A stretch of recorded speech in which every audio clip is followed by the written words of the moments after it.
Lecture du livre des Actes des Apôtres. Les apôtres, après avoir vu Jésus s'en aller vers le ciel, retournèrent à Jérusalem.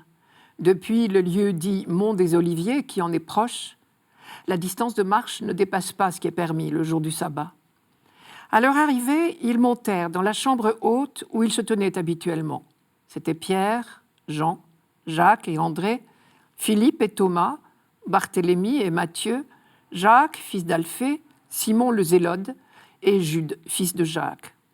Tous, d'un même cœur, étaient assidus à la prière, avec des femmes, avec Marie, la mère de Jésus, et avec ses frères.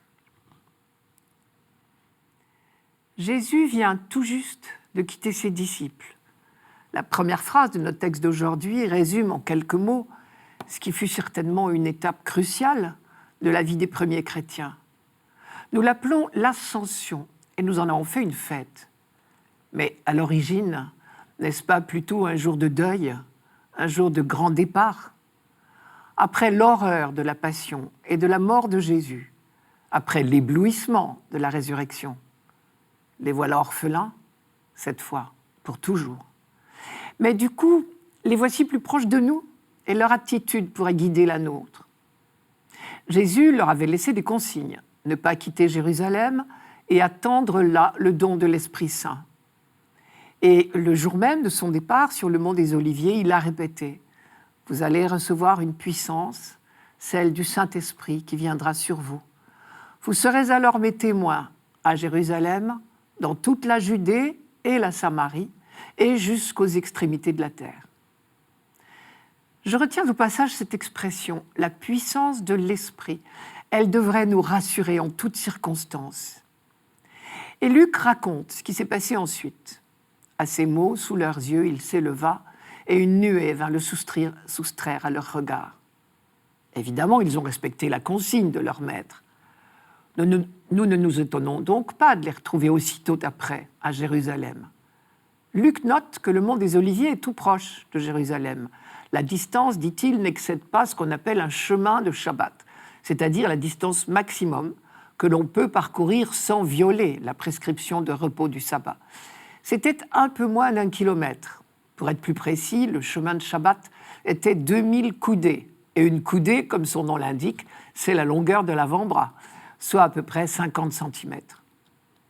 Mais pourquoi Luc donne-t-il cette précision? Faut-il en déduire que c'était un jour de sabbat? Ou bien, en insistant sur la proximité du mont des Oliviers, Luc veut-il suggérer que tout se passe à Jérusalem? C'est là que s'accomplit le dessein de Dieu. Là, le Fils a été glorifié. Là a été renouée l'alliance entre Dieu et l'humanité. Là sera donné l'Esprit. C'est dans la ville sainte, donc, que commence la vie de l'Église naissante. Et Luc énumère ceux qui composent le groupe. Les 11, quelques femmes, dont Marie, la mère de Jésus, et quelques frères, c'est-à-dire des disciples, probablement. Là encore, les précisions ne sont certainement pas là pour l'anecdote. Nous connaissions déjà les noms des apôtres par l'évangile de Luc. S'il nous en redonne la liste, ce n'est donc pas pour nous instruire. Luc veut marquer la continuité dans la communauté des apôtres. Ce sont les mêmes qui ont accompagné Jésus tout au long de sa vie terrestre et qui maintenant s'engagent dans la mission. Et ils ne pourront être les témoins de la résurrection que parce qu'ils ont été témoins de la vie, de la passion et de la mort de Jésus. Nous retrouvons donc là le groupe que Jésus avait choisi, avec ses diversités étonnantes. Pierre, Jacques, Jean et André étaient pêcheurs au bord du lac, Tibériade. Simon était zélote. À l'époque de la vie terrestre de Jésus, cela ne représentait pas encore un engagement politique. Mais c'était quand même déjà un signe de fanatisme religieux. On se demande comment ce zélote pouvait voisiner avec Matthieu le publicain, c'est-à-dire le percepteur à la solde de l'occupant, et pour cette raison interdit de culte. Et non seulement Jésus a réussi à les faire cohabiter autour de lui, mais désormais, ils vont porter ensemble la responsabilité de continuer la mission de leur maître. Et c'est sur cette communauté d'hommes, tels qu'ils sont, que repose désormais l'annonce de la bonne nouvelle. Je note 2 choses. Premièrement, leur groupe n'est pas refermé sur lui-même.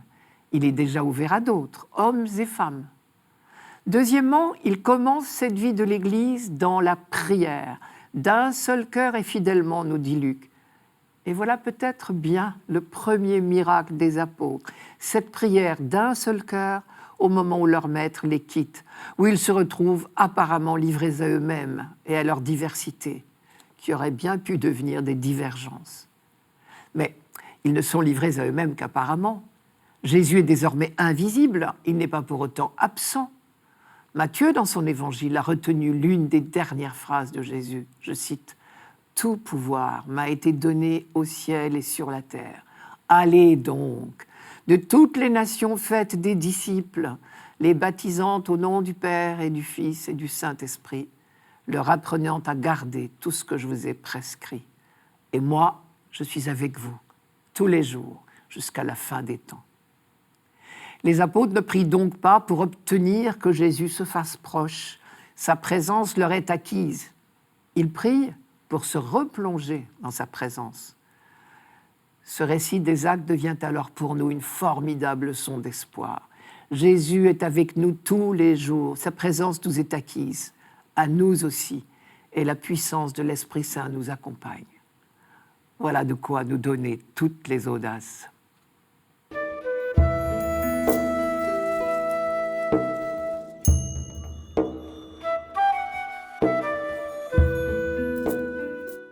Psaume 26.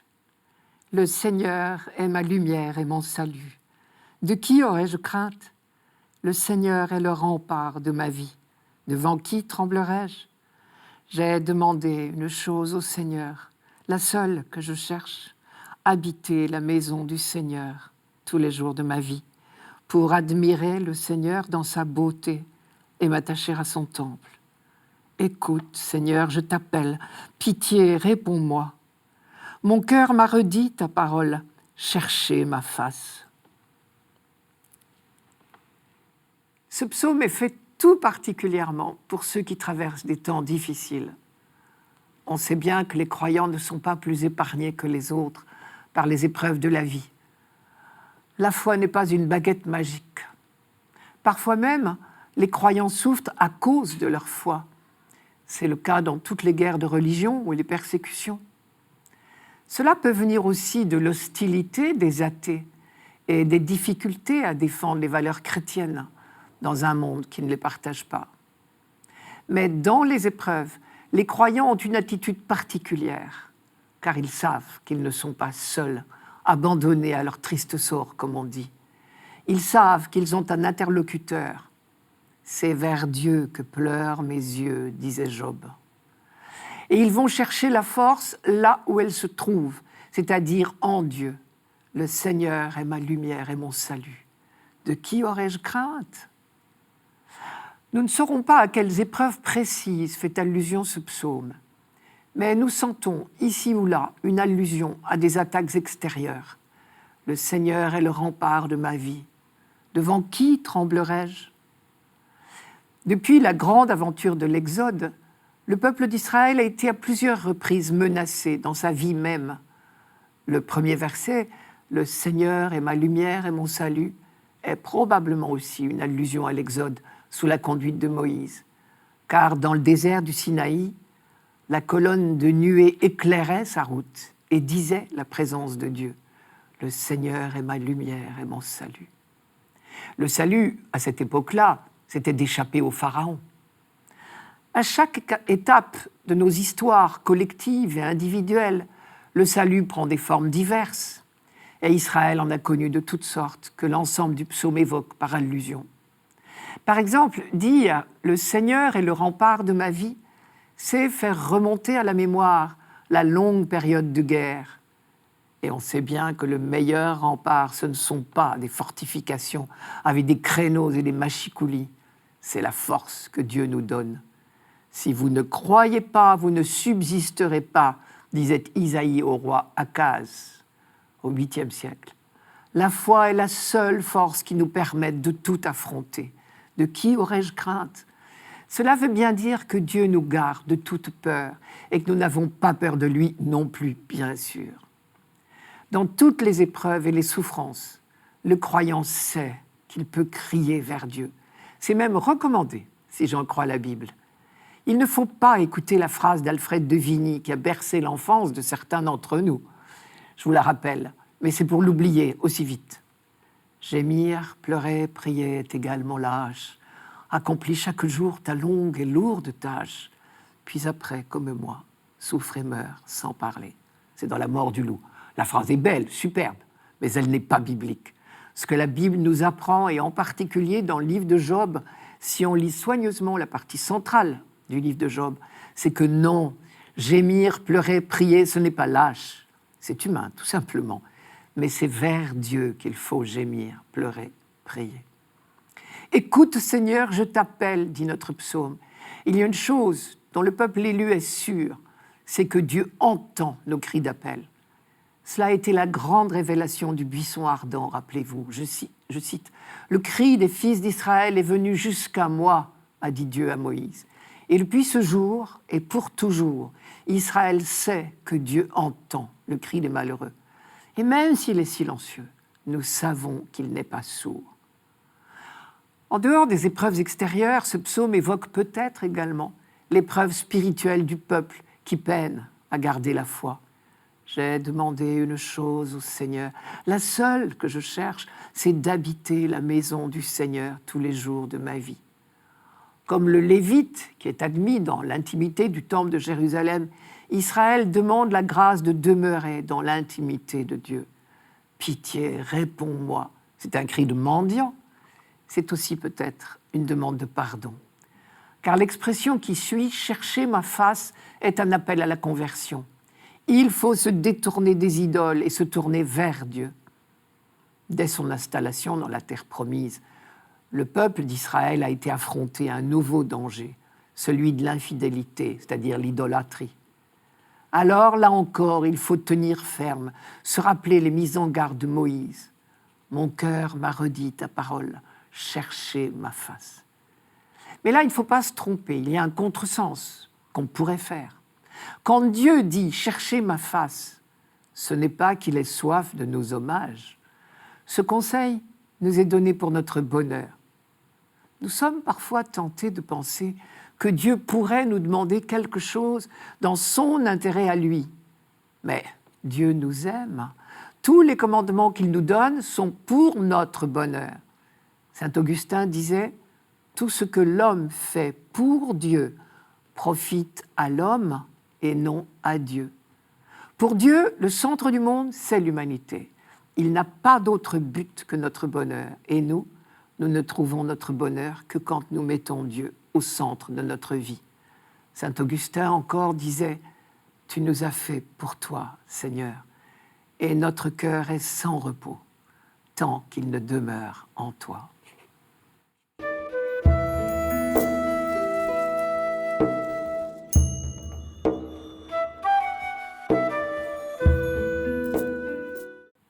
Lecture de la première lettre de Saint Pierre apôtre.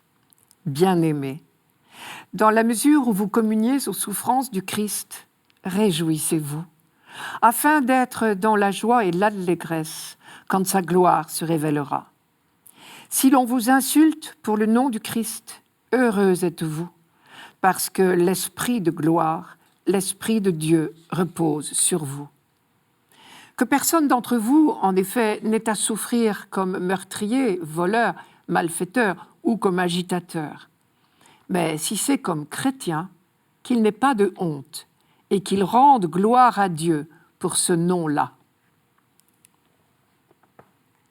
Si Pierre emploie le mot « chrétien », c'est parce qu'il écrit cette lettre longtemps déjà après la résurrection du Christ. Au tout début de l'Église, nous le savons par les actes des apôtres, les premiers disciples du Christ ne portaient pas encore ce nom.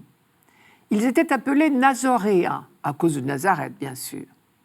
Mais à vrai dire, de la part des Juifs, qui refusaient de reconnaître en Jésus de Nazareth le Messie attendu par Israël, ce titre de Nazoréen était plutôt péjoratif. Mais le nouveau titre de chrétien n'était pas non plus honorifique. Les païens non convertis voyaient d'un mauvais œil le changement de vie radical qui s'opérait dans la communauté des baptisés. Voici ce que nous pouvons lire un peu plus un peu plus haut dans cette lettre de Pierre. Les païens trouvent étrange que vous ne couriez plus avec eux vers la même débauche effrénée, et ils vous outragent. Ils vous calomnient comme malfaiteurs. Nous comprenons mieux du coup de quelle souffrance Pierre parle ici. Si l'on fait souffrir l'un de vous, si c'est comme chrétien, qu'il n'ait pas de honte. Vous communiez aux souffrances du Christ.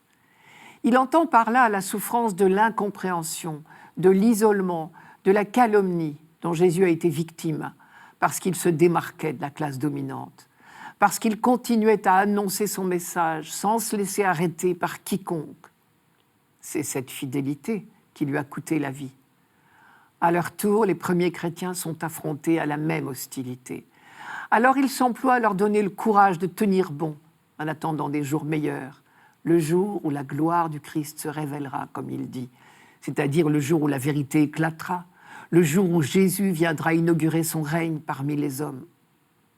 Et Pierre va même plus loin. Non seulement il ne faut pas avoir honte, mais au contraire, le titre de chrétien est à ses yeux la plus haute dignité. Réjouissez-vous, leur dit-il, et rendez gloire à Dieu à cause de ce nom de chrétien. Il est vrai que si le mot chrétien signifie appartenant au Christ, alors oui, c'est bien notre plus beau titre de fierté. Bien au-delà de la fierté que nous tirons de notre naissance, de nos titres, de notre culture, de nos diplômes, de notre palmarès sportif, de notre beauté, de notre argent, de nos décorations. Cette formule « puisque vous communiez aux souffrances du Christ, réjouissez-vous » ressemble de très près finalement à l'une des béatitudes annoncées par Jésus. « Heureux êtes-vous lorsque l'on vous insulte, que l'on vous persécute et que l'on dit faussement contre vous toutes sortes de mal à cause de moi. Soyez dans la joie et dans l'allégresse, car votre récompense est grande dans les cieux. » Jésus, en disant cela, faisait son propre portrait, bien sûr. Et désormais, Pierre applique ce portrait à ceux qui, à leur tour, portent le nom du Christ. Il emploie même le mot « communier ». Vous communiez aux souffrances du Christ, ce qui veut dire réjouissez-vous, vous êtes intimement unis au Christ dans ses souffrances que vous subissez pour rester fidèle à son nom et à sa mission.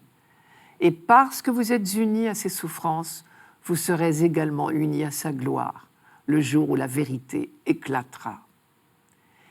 Il faut certainement rester très ferme sur un point. La souffrance n'est pas un but en soi. Le but, c'est le jour où sa gloire se révélera. Si la souffrance était un but en soi, Jésus n'aurait pas consacré sa vie publique à soulager, guérir, pardonner, relever, redonner courage, accueillir les exclus de toutes sortes, et même ressusciter Lazare ou le fils d'une veuve. Si la souffrance était un but en soi, les prophètes n'auraient pas non plus annoncé maintes et maintes fois le jour de Dieu comme celui de toutes les guérisons et de toutes les libérations. Le but, ce n'est pas la souffrance, c'est d'être unis au Christ et à Dieu dans l'esprit d'amour, quelles que soient les circonstances, heureuses ou malheureuses de notre vie. Et Pierre indique un chemin pour aborder la circonstance très particulière qu'est la persécution pour le nom du Christ. Ce chemin, c'est sa formule. Puisque vous communiez aux souffrances du Christ, réjouissez-vous, qui sonne comme une béatitude. Une béatitude, c'est à la fois une félicitation, une annonce et un encouragement. La félicitation, c'est quelque chose comme « bravo, si on vous traite ainsi, c'est que vous ressemblez au Christ, et donc que vous êtes digne de porter le nom de chrétien. » L'annonce, c'est « un jour viendra où le Christ sera reconnu par tous, et vous avec. Ce jour-là, on reconnaîtra que vous ne vous êtes pas trompé, et le Christ non plus ne vous a pas trompé. » L'encouragement, c'est la suite logique de ce qui précède, c'est courage, tenez bon, vous avez choisi la bonne voie. Et d'ailleurs, on sait qu'André Chouraki traduisait bienheureux par en marche. Il faut être rempli de l'esprit de Jésus pour avoir le courage d'affronter la persécution en son nom et pour connaître cette joie mystérieuse, d'être en communion avec lui jusque dans la souffrance, cette joie que nul ne pourra nous ravir.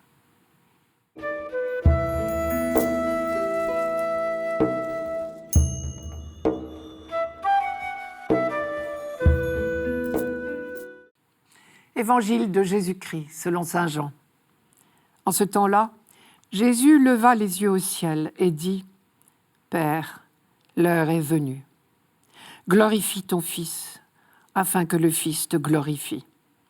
Ainsi, comme tu lui as donné pouvoir sur tout être de chair, il donnera la vie éternelle à tous ceux que tu lui as donnés.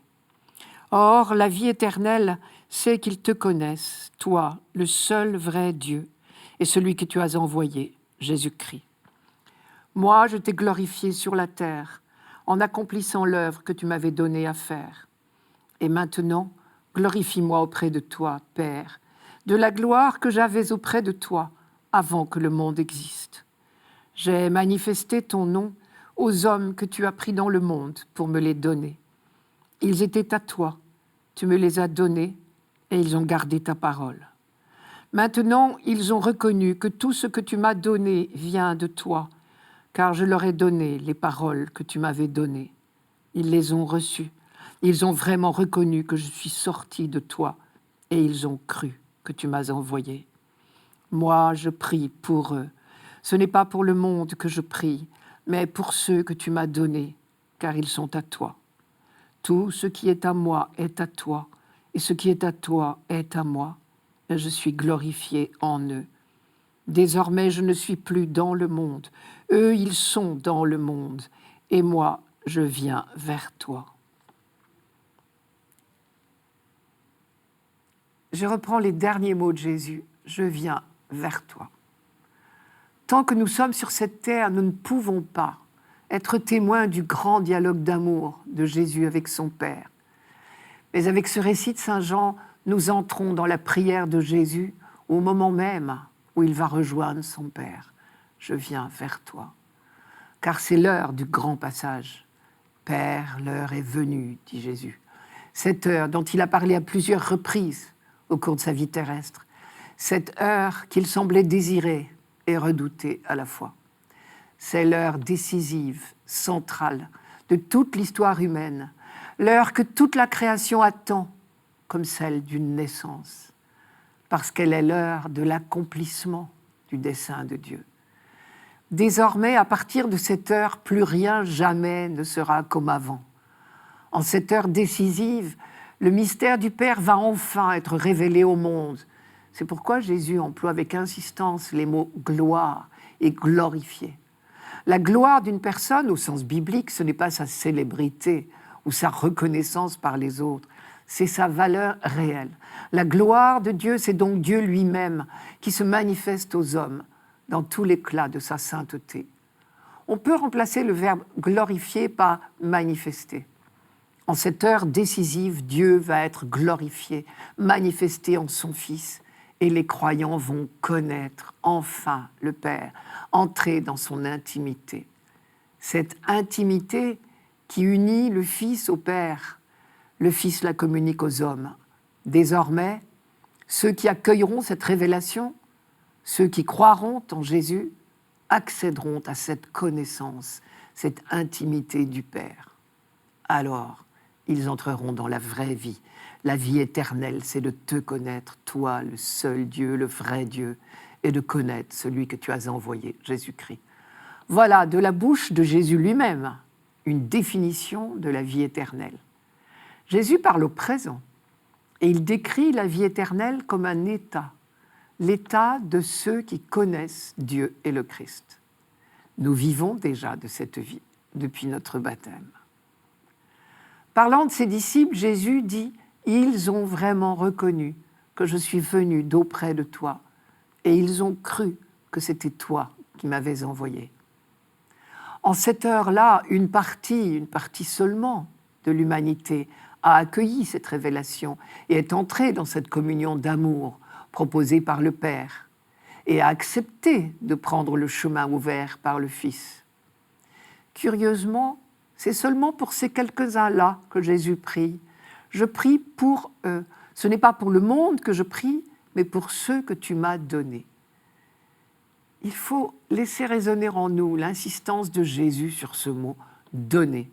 Le Père a donné autorité au Fils. Le Fils donnera la vie éternelle aux hommes. Le Père a donné les hommes au Fils. Le Père a donné ses paroles au Fils et le Fils a donné ses paroles à ses frères. L'insistance de Jésus sur ce mot « donner » rejoint toute la méditation biblique.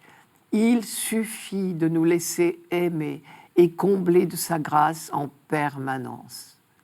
Le mot « grâce », d'ailleurs, signifie un don gratuit. Cette logique du don, de la gratuité, c'est celle du Fils, celui qui vit éternellement dans un dialogue d'amour, sans ombre, avec son Père. Dans le prologue de son évangile, Jean dit que le Fils est éternellement tourné vers le Père. Et parce qu'il n'y a pas d'ombre entre eux, il reflète la gloire du Père. Qu'il a vu le Père. Entre eux, tout est amour, dialogue, partage. Tout ce qui est à toi est à moi, comme tout ce qui est à moi est à toi. Le fameux texte du prologue de l'évangile de Jean s'éclaire très nettement à la lecture de cette prière de Jésus. Il en est au fond comme la transposition. Au commencement était le Verbe, et le Verbe était tourné vers Dieu, et le Verbe était Dieu. Il était au commencement tourné vers Dieu. Tout fut par lui, et rien de ce qui fut ne fut sans lui. En lui était la vie, et la vie était la lumière des hommes. Et la lumière brille dans les ténèbres, et les ténèbres ne l'ont point comprise. À ceux qui l'ont reçu, à ceux qui croient en son nom, il a donné de pouvoir devenir enfants de Dieu. Et le Verbe s'est fait chair, et il a habité parmi nous. Et nous avons vu sa gloire, cette gloire que Fils unique plein de grâce et de vérité, il tient du Père. De sa plénitude, tous nous avons reçu, et grâce sur grâce.